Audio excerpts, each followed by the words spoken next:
Hello and welcome. My name is Sarah.Garcia, and this is my response for Psychology 201, the Introduction to Social Psychology at American Public University.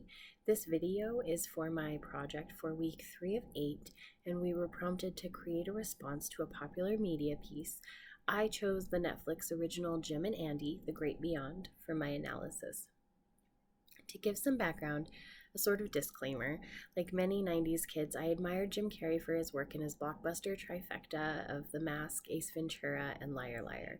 Growing up, comedy had a special place in my home, and for all the personal struggles that we were facing as a family, humor, laughter, and comedy and all of its manifestations were a sort of healing balm in my home. And due to Jim's status, I've always seen him as a larger than life, something to aspire to comedian. His talent and success are the exceptions and not the rule. However, I couldn't help but notice that in Jim&Andy, The Great Beyond, his transparency made him appear more human, answering our questions and allowing us some room to speculate. Any following evaluation or criticism is not intended to harm and is for education and entertainment purposes only. So, I'm a big fan, and remember when Man on the Moon came out in 1999. I was young and primed by his previous comedies. I didn't go into the film understanding the history, though I would be quickly briefed on who Andy Kaufman was and why he was so controversial in the entertainment world. It has been over 20 years now, and since the film was released, there's been much in the way produced in the way of media. Jim's image and career have continued to evolve, and as one does, it is exactly that. Jim's image and career have continued to evolve as one does, and it is exactly that, his dramatic identity on display, that I found an interesting topic for a closer inspection through the lens of social psychology. I can see where what may be good for the success of the method actor may not be so great for the psyche in terms of long-term health. Another factor to consider in Carrey's intentions is that success in acting brings forward opportunities that exist far away from how the average person lives. The combination of perspective shifting and isolation in success should be part of how one can approach thinking critically in terms of Jim. His success is somewhat unique, and with a platform that large comes the responsibility of sharing his persona so publicly, which must be difficult. Jim began his career as a charismatic and physically distinct funny man, but his overall tone became increasingly more serious with The Truman Show, and by the time Man on the Moon came out in 1999, he was projecting a very different facade than his initial persona. It became obvious as he was undergoing some of these personal explorations as he arrived at the 1999 MTV Movie Awards, wearing the trench coat, the net shirt, the large beard that was down to his chest, where he had been habitually clean shaven. This was a far cry from his previously well-known appearance, and I have images over here.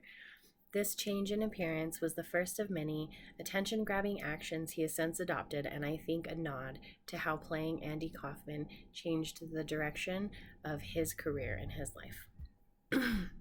So, number one, the question was, describe which social psychology concept I was choosing and indicate how you see it manifested in the film or book I chose. So in the Netflix original Jim&Andy, The Great Beyond, I was interested in the behavior of Jim Carrey. His display of behavior gave me a great opportunity to look closer at the theory of planned behavior, Bandura's social cognitive theory, team development, and the bystander effect. There is a science to making people laugh, which translates to the underlying humor in our daily communication between social connections. Social scientist Peter McGraw suggests that benign violation theory is a joke. Social scientist Peter McGraw suggests that benign violation theory. I'm sorry, I keep messing it. Okay.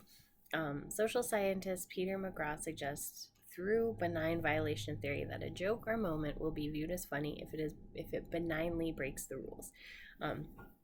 Part of Jim's shining talent and success is mastering this in play, in self-disclosure, and in recognition of the desires of his audience.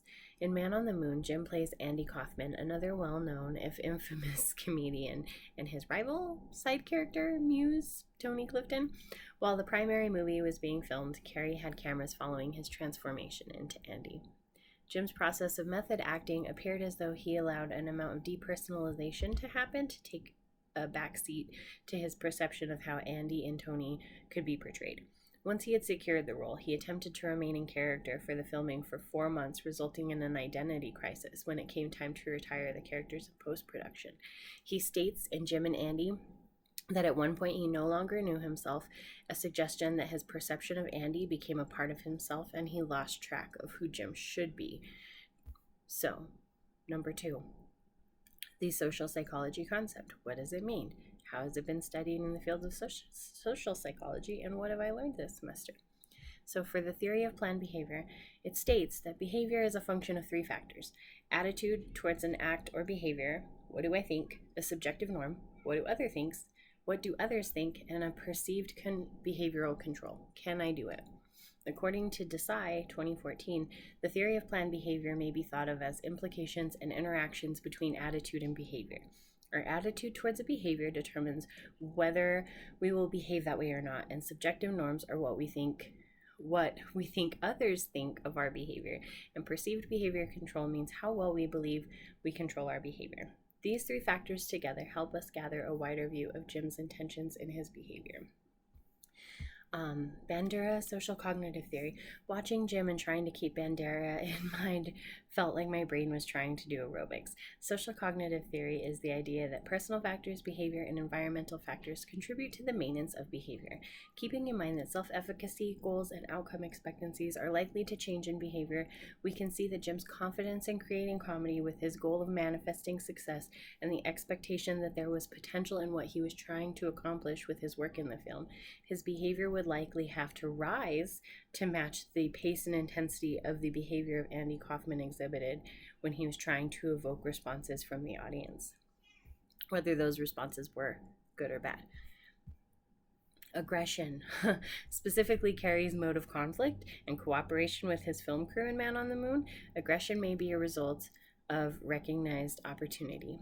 Was Jim taking advantage of the situation to vent his own feelings from a life of performing, or was he really channeling Andy? Was he channeling Andy's aggression from being an antisocial character outcast? One could recognize a lot of Jim's damaging behavior while playing Andy as aggressive because he was intentionally causing harm intention while amplifying that harm intention. Jim chose to method act, an immersive technique that challenged him to step into the madness, both as Andy and as Cliff, and I wondered as I watched, were Jim's versions of Andy and Tony more inflammatory than the originals? Nicholas Conley, 2020, does an excellent job summarizing the life of Andy Kaufman, who is less overtly aggressive than his alter ego Tony Clifton, who made an appearance through Jim on Man on the Moon.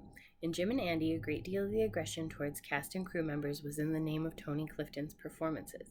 Tony even had a way of imposing his aggression on Jim and Andy. Basically, neither who had considered themselves cigarette smokers until Tony entered the performance space. Then it appears both Jim and Andy were at the mercy of fulfilling the whims of the chauvinistic character that was accused of eating meat, drinking a bunch of whiskey, and smoking like a freight train. So yeah, they were at his whims. Anyway, relative deprivation theory. This theory suggests we feel satisfied from social comparison and not being actually deprived of something. I mean this to suggest that I suspect Jim's feelings of dissatisfaction with his younger life were from being deprived of basic needs alongside with the deprivation of opportunities he perceived he was experiencing. This was largely tied to his father's employment situation. And this is not to take away from the very real family that the Carrey family faced, but to highlight that through this theory, we perceive others as having more than we do, and it affects our behavior. Altruism versus egoism. Individuals will make choices that create the most benefit for themselves. This is egoism. Jim takes on egoism as his acting benefits himself and those in his circle.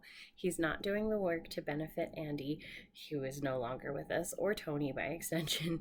In Jim&Andy, this expose of his past was less to bolster the original characters of Andy and Tony, but to give us a look at the lead actor's experience in the central role. Taking on Andy initially and then sharing the experience is very centered in his story and his perspective, and he benefits from these portrayals. The idea is in stark contrast to Carrey's description of his struggles, which have the power to build compassion in us, his audience. So, team development, bystander theory, the crew's response to his hijinks. Team development perspective. Of the 5 stages of team development, one of them is storming, when conflict normally forms as part of a moving away from the formation of the group into the normative functioning that it should expect to thrive with. It's possible that at the level of natural storming with the filmmaking group was the level that this film group was experiencing was elevated by Jim as he saw an opportunity to leverage his position. This is apparent because he pushed the power dynamic to the point where the director was begging to speak to Jim and not Andy, which is unusual in this model. What I have to say about the bystander effect is that the crew failed to speak out against Jim's increase in intensity due to there being so many people around. There's another factor in this. The group size, coupled with the nature of film sets and the power dynamic and the camera presence, can be palpable. It is not the place of the crew to stop extravagant behavior, because this is something that there's an understanding of the potential for inflated behavior to be part of the act. The situation briefly made me think of the bystander effect, especially when Andy is being excessive with Jerry the King Lawler on the set, and crew members could be seen standing back, witnessing but remaining passive until there were other people to come and break up the fight. So, question 3. I'm going to briefly describe the film or book that I chose. I chose the 2017 documentary Jim&Andy, The Great Beyond on Netflix, which, to summarize, is behind-the-scenes footage and interviews from the creators of the 1999 movie Man on the Moon. The 1999 film chronicled the life and career of Andy Kaufman, a career comedian. Andy Kaufman was a controversial career comedian who made a reputation by pushing the bounds of comedy and paving a unique path in performance art. In 1983, Andy was diagnosed with an aggressive form of lung cancer and sought healing practices based on pseudoscience. His official death certificate states the date of his passing as May 16, 1984. Some believe he faked his death because Andy told at least 15 people that he would, and his social security number is still active and has been connected to many addresses in the meantime. Interesting. We can do with that information what we will. But yeah, the film is interesting. It's out on Netflix now, so we can go check it out. Okay, number 4. This is my description of how I feel about the book. Or the movie. I'm sorry, excuse me. The 2017 documentary focuses on the process Jim Carrey undertook to become Andy, sharing his story of feeling as though Andy Kaufman was channeling through him to do his own movie. That part was a very interesting anecdote. I hope you're able to see it. The documentary uses a plethora of never-before-seen B-roll, which is interspliced with interviews from the crew and a bearded Jim himself. In the 2017 Vanity Fair article, Johanna Desta chronicles the madness of Jim's portrayal of Andy's aggression reflected in the documentary, sharing a quote from the film. You have people who are going to sue this production for mental stress. So that was actually something the crew members were worried about because of Jim's antics.